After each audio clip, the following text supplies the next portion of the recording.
Hi guys, இப்போ நாங்கள் எங்கே இருக்கோம்னு வந்து பார்த்திங்கன்னா மயிலாடுதுறையில் இருக்கோம். எதுக்காக வந்தோம்னு பார்த்திங்கன்னா பொங்கல் ஃபெஸ்டிவலுக்காக வந்திருந்தோம். மயிலாடுதுறை வந்து பார்த்திங்கன்னா ரொம்ப நாள் ஆகுது. லாஸ்ட்டாக வந்து பார்த்திங்கன்னா தீபாவளி அன்னைக்கு போயிருந்தோம். ஸோ அதுக்கப்புறம் பொங்கல் அன்னைக்கு ஊருக்கு போனது வந்து ரொம்பவே ஜாலியாக இருந்தது எங்களுக்கு. அன்றைக்கி வந்து பார்த்திங்கன்னா எல்லாருமே சீக்கிரமாக காலையிலே எழுந்திரிச்சிட்டோம். நான் வந்து ஒரு 5 o'clock போல் எழுந்திரிச்சு கோலம் போடுறதுக்கு ஆரம்பிச்சிட்டேன். கிட்டத்தட்ட ஒரு 3-4 வருஷம் கழிச்சு கோலம் போடுறேங்க. அதுவே வந்து பார்த்திங்கன்னா 1 மணி நேரம் போட்டிருந்தேன் நான் அந்த கோலம். கோலம் போடுப்பா.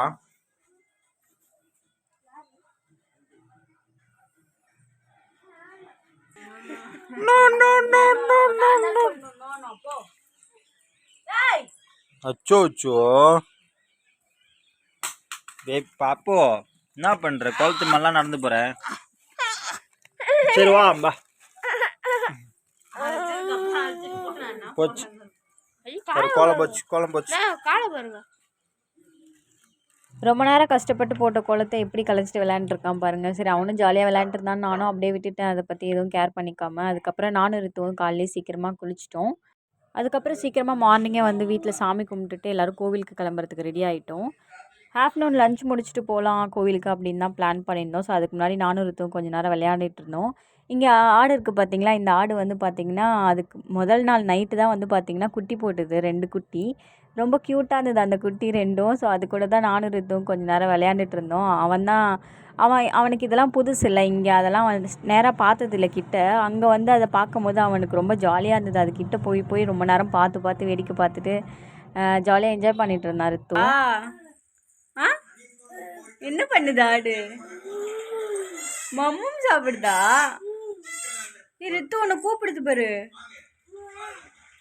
ஆடு எப்படி கத்துது?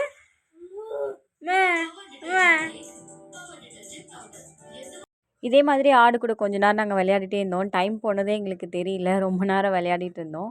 ரித்துக்கு வந்து இந்த மாதிரி அனிமல்ஸ்னால் ரொம்ப பிடிக்கும். அவனுக்கு இந்த மாதிரி ஆடு, மாடு, அதுக்கப்புறம் நாய், பூனை இதெல்லாம் வந்து ரொம்ப விரும்பி பார்ப்பான். அதுவும் இல்லாமல் இப்போ ரொம்ப கிட்ட பார்க்குறான்னா அது என்ன பண்ணுது, என்ன மாதிரிலாம் ரியாக்ஷன் பண்ணுது அப்படின்னு எல்லாத்தையும் நோட் பண்ணிகிட்ருக்கான். ஏன்னா இந்த டைமில் அவன் யார் என்ன பண்ணாலும் அதை அப்படியே திருப்பி பண்ணி காட்டுறானா. ஸோ அதனால் அந்த ஆடு எப்படி கத்துதுன்னு பார்த்துட்டு அதே மாதிரி என்கிட்ட வந்து கத்தி காட்டுறான். அந்த மாதிரி பண்ணும்போதெல்லாம் ரொம்ப க்யூட்டாக இருக்குது அதை பார்க்கும்போதெல்லாம் அவங்ககிட்ட. அதே மாதிரி ரொம்ப நேரம் அந்த ஆடு கூடயே அவன் விளையாடிட்டு இருந்தான். சரி, நானும் எப்படா வருவான்னு பார்த்துக்கிட்டே இருந்தேன். அதுக்கப்புறம் அவனுக்கே கொஞ்சம் நேரம் போர் அடிச்சு போச்சுன்னு சொல்லிட்டு திருப்பி ரிட்டன் வந்துட்டான். அதுக்கப்புறம் டைம் ஆகிடுச்சின்னு சொல்லிட்டு சாமிலாம் கும்பிட்டுட்டோம். சாமி கும்பிட்டுட்டு சாப்பிட்றதுக்கு உட்காந்தோம். நாங்கள் சாப்பிட்றதுக்கு உட்காரும்போது ஊருக்கு போயிருந்ததுனால அங்கெல்லாம் வாழை இலை நிறைய கிடைக்குமா. ஸோ அதனால் வாழை இலை எடுத்துகிட்டு வந்திருந்தாங்க என்னோடய மாமா.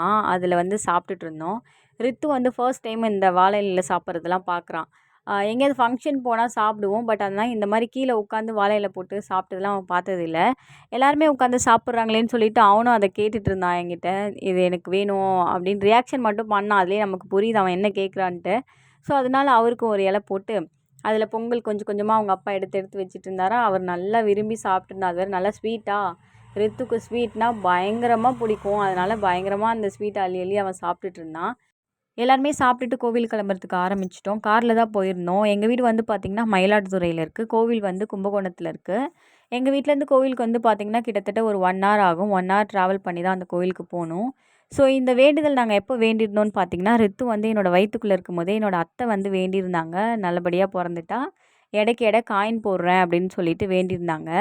ஸோ அது வந்து ரொம்ப நாளாக ஆகுது. ரித்து பிறந்து 1.5 years ஆகுது. ஆனால் எங்களுக்கு நடுவில் டைமே கிடைக்கல. சரி, இந்த வாட்டி வந்து எங்களுக்கு ஒரு 5 நாள் லீவ் கிடச்சிதா, அந்த 5 நாள் லீவை வந்து யூஸ் பண்ணிக்கலாம். எப்படியாவது சாமி போய் பார்த்துட்டு இந்த வேண்டுதலை கம்ப்ளீட் பண்ணிடலாம் அப்படின்னு சொல்லிட்டு முன்னாடியே நாங்கள் பிளான் பண்ணி வச்சுருந்தோம். அதே மாதிரி நல்லபடியாக கோயிலுக்கு போயிட்டோம். கோயிலுக்கு போயிட்டு அவனுக்கு பண்ண வேண்டிய ப்ராசஸ் எல்லாமே நாங்கள் பண்ணோம்.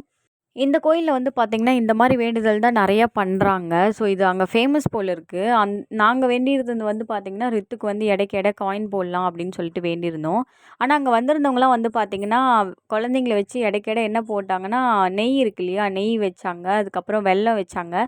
ஸோ அந்த மாதிரி நம்ம வேண்டுறது தான், தேங்காய் கூட வைக்கலாம். நம்ம என்ன வேண்டுறோமோ அதை வந்து அந்த கோயிலில் பண்ணலாம் போல் இருக்குது. அதுக்குன்னே தனியாக அந்த தராசு சொல்லுவாங்கள்ல, அந்த மாதிரி வச்சுருந்தாங்க.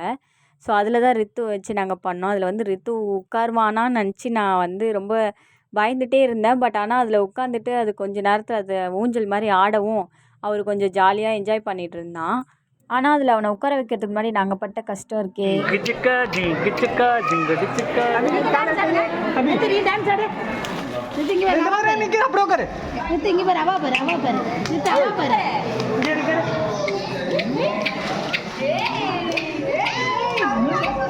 ஏய் துக்குதுடா.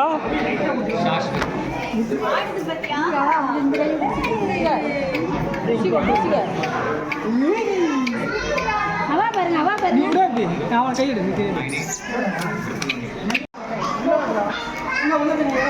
நீ உள்ள பண்ணுறா. அம்மா நீ போமா. நீ போதா. ஏய் போடா டேய். அவங்களோட்டு நான் ஒரே ஃபோட்டோ நீ இல்லை அவங்க ஆள் எல்லாமே அந்த பக்கம் இருக்காங்க. எடுத்தாச்சுல்ல எல்லாமே